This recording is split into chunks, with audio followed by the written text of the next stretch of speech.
Did you know that the most successful people in the world, like Warren Buffett and Elon Musk, use mental models to make smarter decisions? But here's the thing. Whether you realize it or not, you're already using mental models too. The problem is, most of us do it unconsciously, and that can lead to poor decisions making. In this video, I'll first explain you exactly what they are. Then, I'll show you 5 of the most powerful mental models, and if you stick with me until the end of the video, I'll also teach you how to use them to your advantage in ways that most people never will. Let's go.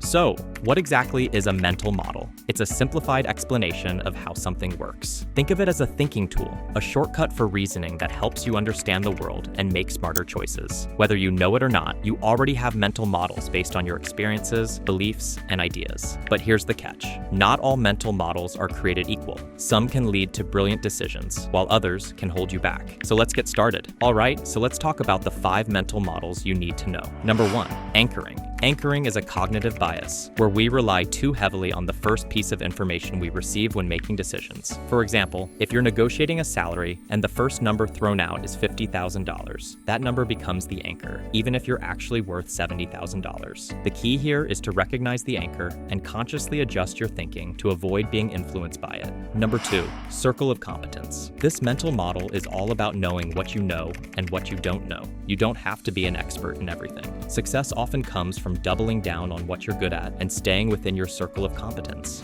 The trick? Push yourself at the edges of that circle, where growth happens, but don't venture so far outside that you're overwhelmed. For example, Warren Buffett stays within his circle of competence by only investing in industries he understands. Number 3, reciprocity. Now, let's talk about reciprocity. This mental model is the foundation of everything from basic human kindness to entire economies. It's simple. Treat others how you want to be treated. Want better relationships? Be a better friend or partner. Want people to listen to you? Start by listening to them. It sounds so obvious, but remember, you only get what you give. Number 4, incentives. Incentives are everywhere. They are the hidden forces that drive behavior. Whether it's a bonus at work or the desire for social approval, incentives shape our choices. But here's the catch. Short-term and long-term incentives often conflict. For example, skipping the gym might feel good today, but it won't help you achieve your long-term health goals. The key is to align your incentives with your ultimate objectives. When you understand incentives, you can predict outcomes and even design systems to work in your favor. Number 5, law of diminishing returns. This mental model teaches us that the easy wins come first. For example, when you're learning a new skill, progress is fast at the beginning, but slows down over time. That's why going from good to great is much harder than going from bad to good. The lesson? Focus your energy where it matters most and know when to stop optimizing. Now that you know these 5 mental models, let's see how can you actually use them to your advantage. Here are the 3 best tips I can give you.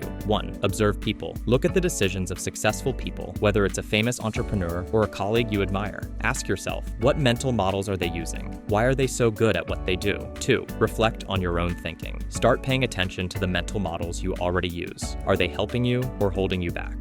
3, experiment. Try applying these models to your own decisions. For example, the next time you're negotiating, be aware of anchoring. Or when you're setting goals, think about incentives and how they align with your long-term vision. Also, don't just focus on the good models. Pay attention to the negative ones, the habits, and shortcuts you see that don't serve you. Awareness is the first step to improvement. But here's the thing. Mental models are only as good as the person using them. If you want to start making smarter decisions, you need to practice these models consistently. And that's where the 1% edge comes in. This ebook gives you 100 proven strategies to apply mental models and other powerful frameworks in your daily life. From productivity to decision making, you'll learn how to turn small, consistent improvements into extraordinary results. So, if you're ready to take control of your thinking and start making better decisions, click the link in the description to get your copy of the 1% Edge today. And finally, let's recap. Mental models are thinking tools that help you understand the world and make better decisions. We covered 5 key models: anchoring, circle of competence, reciprocity, incentives, and the law of diminishing returns. By applying these models, you can start making smarter choices in every area of your life. As Albert Einstein said, to break a mental model is harder than splitting the atom. So the goal isn't perfection, it's progress. Thanks for watching, and remember, momentum is everything.